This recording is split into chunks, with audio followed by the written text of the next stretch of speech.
Fiona the Fruit Bat. Written by Dan Riskin and illustrated by Rachel Quiggy. It was finally time for Fiona's first flight, but Fiona didn't feel ready. It was too dark. What if she hit a wall or got lost? How was she supposed to fly when she couldn't see a thing? She took a deep breath and opened her wings, but her toes were too scared to let go. Mama called out from a shadow nearby, "Fiona, remember, listen." Then Mama unhooked her feet and was gone. Listen to what? It made no sense. But Fiona didn't know what else to do. So she hung from the ceiling and twisted her body, pointing her big round ears in every direction.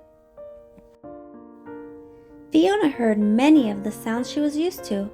The steady bibble babble bubble far away, a splat splat splat down below, and a very faint tucka tucka tick nearby. Although Fiona couldn't see what made those sounds, they were familiar.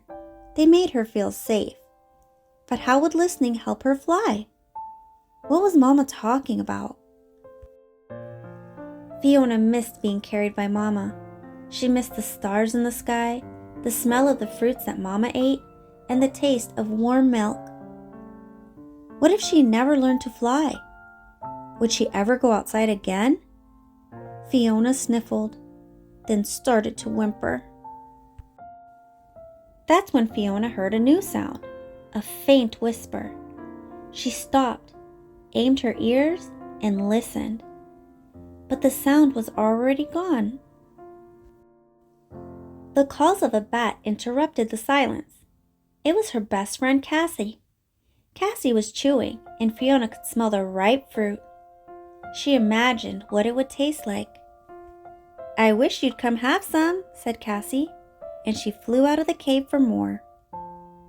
Fiona called out after her, but was too scared to follow. The new sound came back again, but this time it was louder. Fiona whipped her ears upward to meet it, and then something very strange happened. Somehow, that sliver of sound made a shape appear in her mind. But before she could make out what it was, the sound was gone. The cave was quiet again until another bat swooped in. It was Mama. She landed gracefully against Fiona's side, folded up her wings, and licked her daughter's face. Fiona was grumpy about being left alone, but that didn't last. A cuddle was exactly what she needed. As Mama cleaned Fiona's fur, Fiona smelled a new fruit on her breath, one she'd never smelled before. She pulled herself onto Mama's chest to be carried, but Mama gently pushed her back. "My love, you're too big. I know you can fly on your own. Remember, listen." Mama licked Fiona's head, then dropped away and flew out of the cave. Fiona was alone once more. She started to wail. Suddenly Fiona heard the sound again. She realized it was the call of a bat. It wasn't Cassie or Mama, but the voice was familiar. Who was it? It didn't come close, but it kept calling. She listened as hard as she could. Then, like before, she saw an image in her head. Fiona turned her head to hear. More images came as she whimpered. Edges and corners came and went like lightning. Did these shapes connect somehow? And as she focused, she noticed the sound was crying. Was some other bat lonely? Was some other bat hurt? Fiona had to do something. So she stopped her own sniffling, took a deep breath, then said in a loud and clear voice, "It's okay. I will help you. You will be all right." "It's okay," replied the voice. "I will help you. You will be all right." It wasn't another bat. It was her own echo. Chirp, chirp, chirp.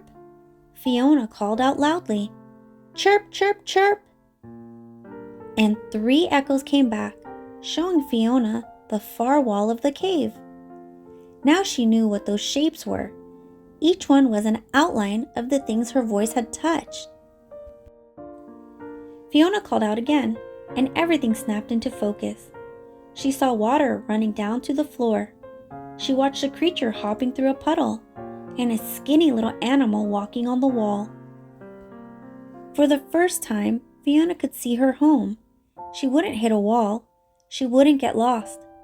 She felt different now, excited, from the ends of her ears to the tips of her toes. Fiona didn't need her mother to carry her or Cassie to lead her. Fiona was ready to follow her own voice. She took a deep breath, unhooked her feet, listened, and was gone. Chirp, chirp, chirp.